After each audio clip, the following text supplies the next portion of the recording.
Hey students, today I am going to share my pathetic experiences with chemistry and later how I overcome those difficulties and explore chemistry. The very first day when chemistry meet me, I was in 6th standard. A ma'am entered into my class. Everyone closed their mouth as much as possible. Later she defined atom, molecule, element, compounds. Likewise the definition goes on. Trust me guys, I didn't remember a single concept in those classes. This difficulty continued until my 10th standard, and I didn't know why these people put some capital letters for C, capital somewhere small letter for C, and why they have put some subscript numbers. I didn't know. I maintained the chemistry class notes as a typical diagram notebook. In my 11th standard, I got a teacher. He teach me chemistry in such a manner that I have tasted the essence of chemistry. So today I am going to say something which would pay to the fundamentals of the chemistry, and this would be a strong foundation for before entering into your senior classes. Okay. No, I am not going to say the definitions and overall like this. Just I am going to say the experiences, how I learned those chemistry. Okay. So I am starting from the same place where my childhood chemistry started. Okay. What is atom? So this is a chalk piece. I can break it into pieces. This is another piece. This also I can break it into pieces. This is another one. This also I can break it into. Now I am having a very small piece in my hand, and I am dividing this also, and I am dividing this also. After a certain time, I am not possible to divide this one. As a new entry living thing to the chemistry world, just assume atom is a tiny particle which cannot be divided.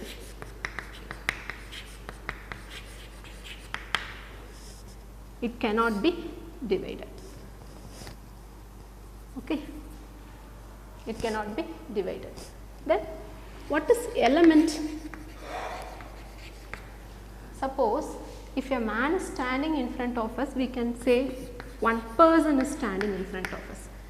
Suppose if hundreds of people are standing in front of us, what we call? Crowd. The same difference lies between the atom and element, because atom is going to be the singular noun and element is said to be the collective noun. Okay. What is molecule? See, when two atoms combine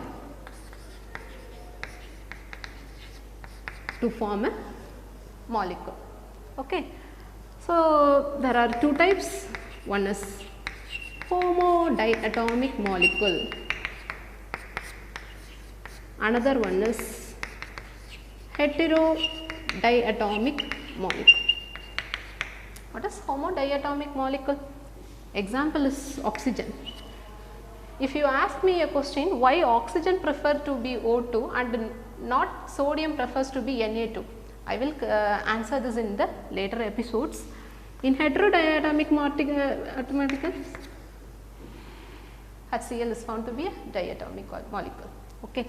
Then what is compound?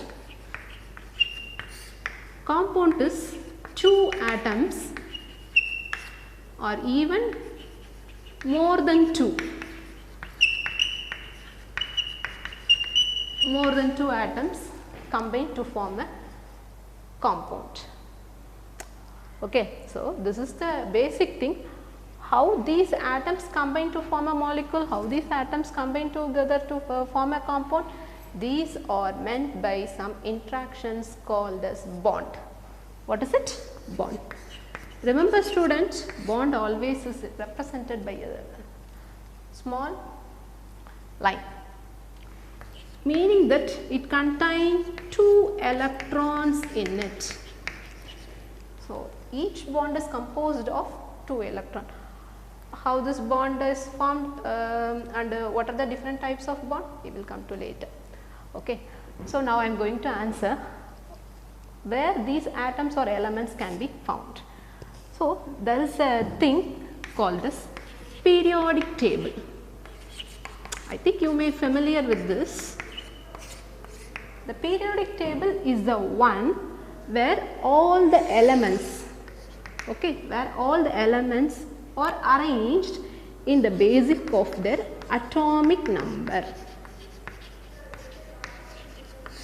As you people given a roll number and you are arranged in your attendance record, likewise this periodic table has the list of elements with respect to the atomic number. Now I am going to say what is atomic number. Okay, see, imagine this is a atom, and in this atom there is a small nucleus or core part in it. Okay, this core part contains proton. The second one is neutron. Outside the nucleus there are various paths which are going to be called as orbits. Okay. Imagine as in the galaxy, the sun is all the planets are revolving around the sun. In the atom, electrons are going to revolve around the nucleus. Okay. Now I am going to say what is proton, what is neutron and what is electron. Since these are all present inside the atom, we call all these three, electron, proton and neutron, as subatomic particles. These are called as what?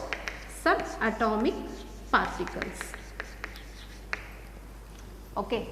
So this proton is of positive charge, this neutron is of neutral charge. Neutral means that is it does not have any positive charge and it does not have any negative charge.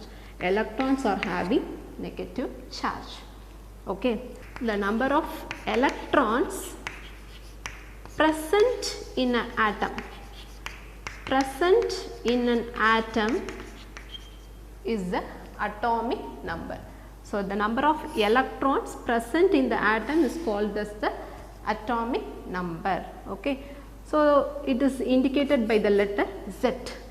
So Z is indicated by atomic number. Okay. This is the number of electrons present in an atom. You may heard about atomic weight. What is atomic weight? This proton and this neutron alone have a certain weight that is measured in atomic mass unit. Then what about the electron? Means the electrons have negligible weight. Suppose if you give a cell phone in my hand, will this cell phone add more weight to me? No, it can be negligible. Likewise, in the atom the electrons weight are negligible, it is very less. Okay, so we are neglecting the weight of electrons and we are saying only the weight of protons and neutrons. All the protons and neutrons have the weight of 1 atomic mass unit. So I am writing the definition as atomic weight. Atomic weight is equal to the number of protons and the number of neutrons. Since all the protons and neutrons have 1 atomic mass unit, if we sum the number of protons and neutrons, that will give the atomic weight. This is indicated by the letter A. Okay. So A is the atomic weight, which is the number of protons and the number of neutrons, and Z is the atomic number, it is the number of electrons present in an atom. I have drawn an atom along with their orbits. Okay. So this is the nucleus, inside the nucleus what will be present? Protons and neutrons. Okay, inside the nucleus protons and neutrons will be present. So, in all these orbits what will be present? Electrons will be present, and electrons is of course going to circulate around the nucleus. Okay. Now, this is the first orbit immediately nearer to the nucleus. I am naming it as K, this one as L, this one as M, this one as N, and this one as O. Okay. So, since it is the first orbit, I am giving it the number 1, 2, 3, 4, 5. See, whatever may be the location, there is always a capacity for it. See, in a single seated chair, only one people can occupy. In a double heated sofa, only two people can occupy. Similarly, the orbits also have its own capacity. Suppose if in the case, so how to find out the capacity of these orbits? So, I am giving a formula for it. What is the formula? That is 2n square. If I am having the n value as 1, then think for the K shell.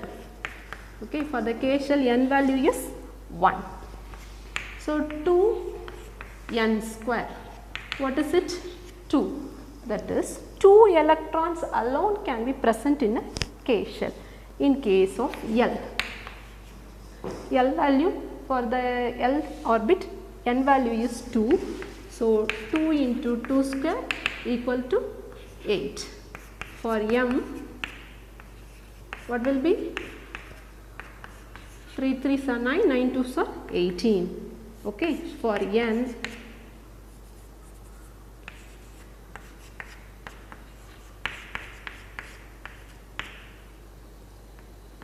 (32).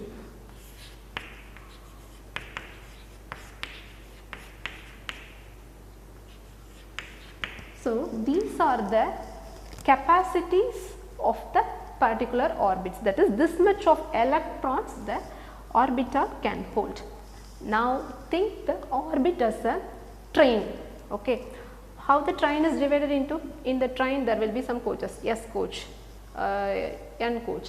Likewise, it will be divided into coaches. Similarly, the orbit is again divided into small particles, small subdivisions, that is called as the orbital. So, these are the orbits, and these orbits are again divided into orbitals. Okay. What are the orbitals available? S, P, D, F. Remember, these are going to be indicated in capital letters, and this S, P, D, F is of course going to be written only in small letters.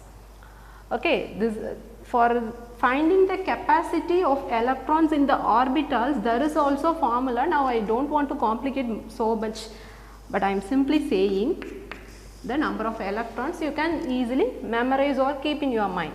See, for the S electron there is only 2 electrons. For S orbital only 2 electrons it can hold. For the P orbital, just add 4 with it, 4 with 2. What happens? 2 plus 4? 6. For the D orbital, add 4 to 6. What happens? 10. For the F orbital, add 4 to 10. What will happen? 14. So, these are the capacity of orbitals. This won't change. Okay. Remember, S orbital hold 2, P 6, D 10 and F 14. Now, I am going to place these things in the orbital. What is the capacity of the K shell? Only it can hold 2 electrons, which means only an S orbital can be present here. Okay. So, that is 1. Okay. 1 S orbital alone present in the K shell. In case of L, what is there? There are 8 electrons it can accommodate. So, we can take the S orbital and we can also take the p orbitals. Okay. So, there will be S and P. Come to the M. M can have 18 electrons.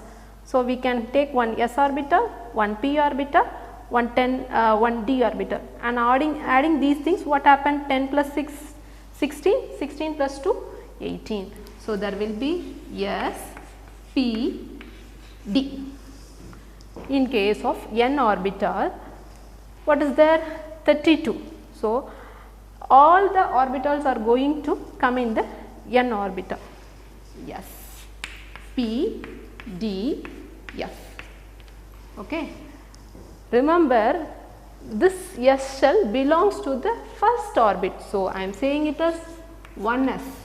This s and p orbital belongs to the second shell. So, I am saying it is 2s, 2p. This third, 3s, 3p, 3d. What about here? 4s, 4p, 4d and 4f. I did not write the fifth orbital since it is going to apply only in case of atomic number greater than 50. At this moment, you at least know up to the 4f orbital, it is enough. Okay. So, this is the main theme for the electronic configuration, right. So, remember this 1s, 2s, 2p, 3s, 3p, 3d, 4s, 4p, 4d, 4f, these are the things. Before going to the next thing, I am going to make you to write the electronic. Hydrogen atomic number 1, helium atomic number 2, lithium atomic number 3. Likewise, it goes on. Okay. First, we concentrate to write the atomic electronic configuration of hydrogen. What is the first one? 1s. 1 s. But even though s can hold 2 electrons, hydrogen have only 1 electron. So, the 1 electron is indicated in the superscript. Okay. In case of helium, 1 s 2. In case of lithium, we can write 1s 2. So, here the 1s orbital get filled. After filling the 1s orbital, where should we go? We should go to the second orbit. 2s, here only 3 electrons. So, 2s 1. Similarly, the electronic configuration should run.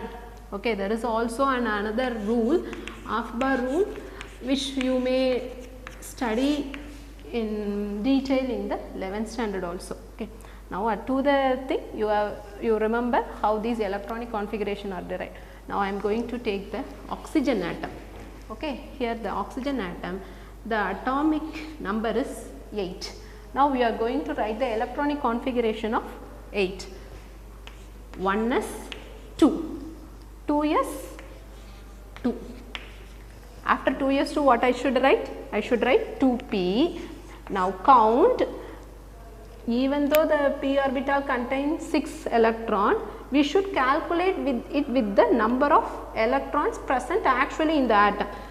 Since oxygen have 8 electrons, there is 2 electrons already filled up, another 2 electrons already filled up. So, 4 electrons already filled up. Okay. What is the remaining? 8 minus 4, that is only 4.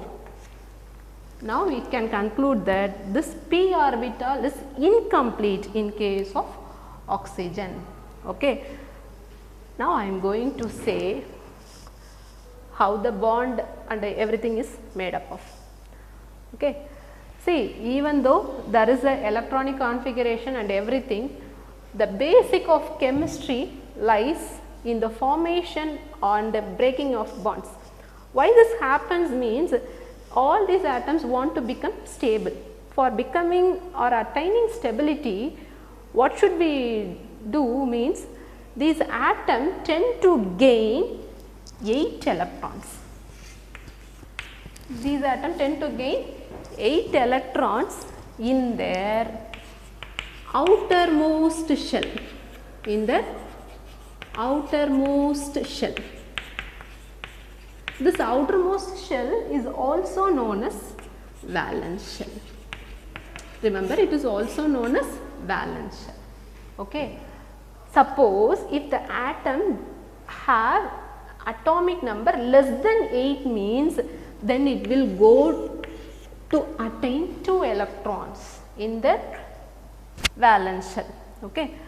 So, to attain this benchmark stability, all the atoms tend to react with each other. That is the basic reason for the formation of bonds, and without the formation or breaking up of bonds, the chemistry will never be exist. Okay. Now, coming to the oxygen atom, I am going to draw the structure of the oxygen atom. Okay, let us have this in this atom I can draw my oxygen structure. So, what is the structure of oxygen atom? 1s2, is it? So, 1 electron here, second electron in here. Okay. What is the second shell? It have 2 plus 4, totally 6 electrons. 6 electrons means 2 electrons here. So, I have drawn 6 electrons in the outermost shell of oxygen. Okay. Now, I am going to rub the rest of the thing.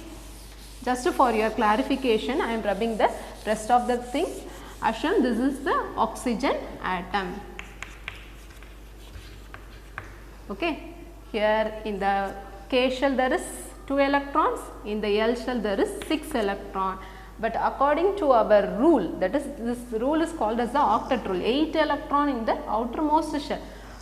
So, this oxygen is need of how much of a electron to attain the stability? It still need 2 electrons, need 2 electrons for stability. Now, consider here another oxygen atom is present. Okay. So, in this oxygen atom also I have drawn the same structure. Okay, drawn the same structure. So, 2 electrons in the K shell and the 6 electrons in the L shell. Now, what happens means,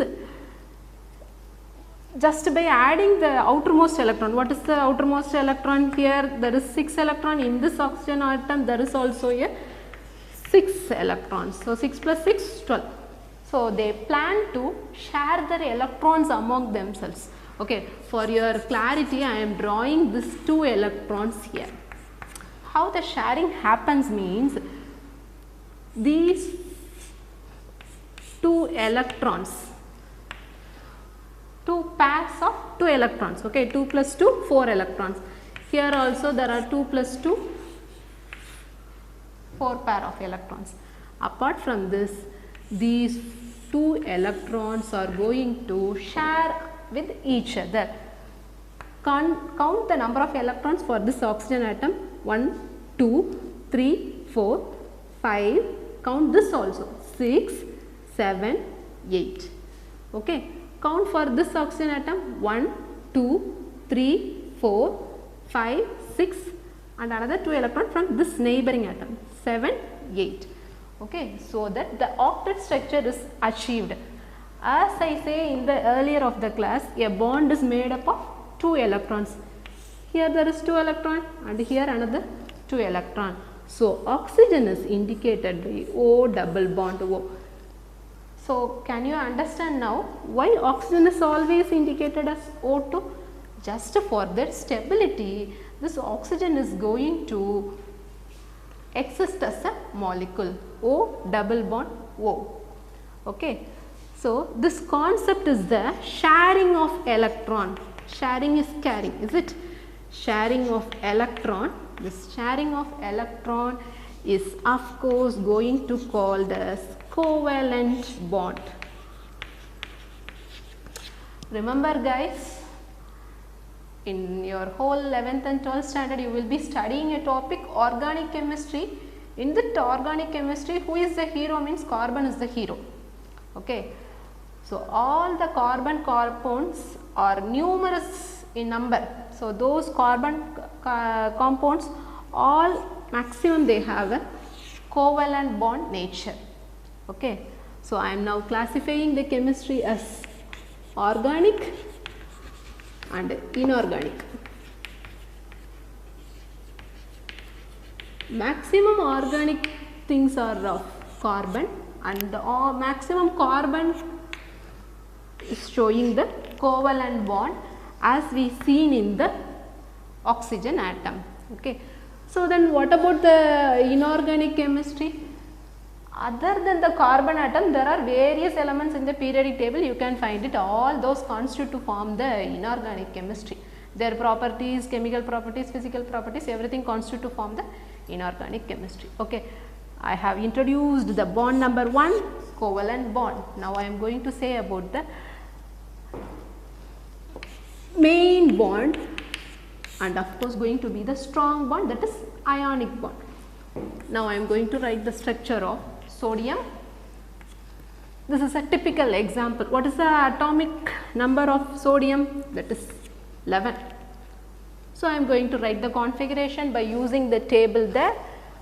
1s 2, 2s 2, 2p 6, 2 plus 2 4, 4 plus 6 10. In the third, we are going to write 3s 1. Now, add all the electrons present, 6 plus 1 7, 7 plus 2 9, 9 plus 2 11. Okay. Now, think of the chlorine atom. This have 17 electrons, 1s2, 2s2, 2p6, 3s2. Now, count how many electrons? 2 plus 2 4, 4 plus 6 10, 10 plus 2 12. Remaining how many electrons are needed? 5 electrons. So, after 3s there is 3p. After 3s there is 3p. So, I am going to fill out the 3p5. Okay. Here, what is the valence shell in chlorine? In the case of chlorine, third orbit is the valence shell. In the case of sodium, the valence shell is going to be 3. Okay. Whatever rules say, that is the octet rule say, in order to attain stability, we should have 8 electrons in their outermost shell. Okay. Now, I am going to draw the structure of sodium. I am neglecting the core electron 1s just for your clarification, or else I can draw that also. Okay. To avoid confusion, I have drawn that too. Okay. So, remember, this is the sodium atom. Here there are 2 electrons, first shell 2 electrons, second shell how many electrons should be present? 8 electrons. 8 electrons are present. What about in the M shell? Only 1 electron is present. Okay. Now, coming to the case of chlorine. In the chlorine, I am drawing again the structure. Okay, this is the nucleus. K shell have 2 electrons, L shell have 8 electrons. I have drawn 2, 4, 6, 8 electrons. Okay. What about the third outermost shell? It contains 7 electrons. 2, 4, 6, 7. Okay. Now, think this chlorine is in need of only 1 electron to attain stability, because in the outermost shell it have already have 7 electrons. So, 1 electron is deficient in case of chlorine atom. Okay, in case of chlorine atom it needs still only 1 electron to attain stability. But what about the case of sodium? It have 8 electrons in the second shell, but in the case of outermost shell it have only 1 electron. It still needs 7 electron to attain stability. So, this would not sound good. There is no chances for getting 7 electrons. So, what happen or what occurring in this structure means this 1 electrons is going, it is the sodium is ready to lose this 1 electron, and so that it can attain the stability, because the second shell have 8 electron. After losing 1 electron from the third shell, what happened? The second shell become the valence shell. In the valence shell there is already 8 electrons, so the sodium will be able to become stable.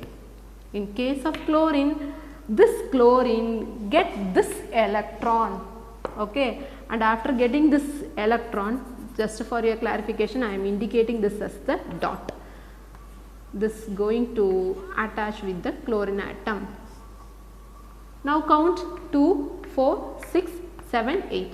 So 8 electrons present in the chlorine, so it attain stability. Okay. So this bond, how this bond happens? It happens by the transfer of electron. Okay. If the bond is formed or arise due to the transfer of electron, that is known as the ionic bond. Okay. So this ionic bond of course going to be a strong in nature, right. So this sodium chloride contain sodium chloride. It loses one electron, right. So what happens if one electron is loses? Remember, always the atom tend to be in neutral. What is neutral? That is, it does not have any positive charge or it does not have any negative charge. Okay. What is the meaning? That is, the number of protons and number of electrons will always be equal in an atom. That is, number of positive charge protons and the number of negative charge electron will always be equal in an atom. In the case of sodium, to attain the stability, what happened to the sodium atom? It get ready to lose the one electron. After losing one electron, what happens to it? It loses one electron, right. So one negative charge is gone. So it become a positive charge because the proton will be excess in number when compared to that of the electron. In case of chlorine, what happened? The atomic number is 17. That means it contains 17 electrons. It also contains 17 protons. Is it right? To attain stability, it gain one electron. After gaining one electron, what happens? It will get 18 electrons. So there is an excess of negative charge. So this is minus. It becomes Cl minus. Okay. But remember, this is the fundamental basic of the chemistry which everyone should know. To over this only the whole chemistry is built up. Okay. So I have teach this thing. Hope you understand these things, and in the later video sessions we will discuss everything in a detailed manner. Hope you understand my session. Thank you guys. Thank you.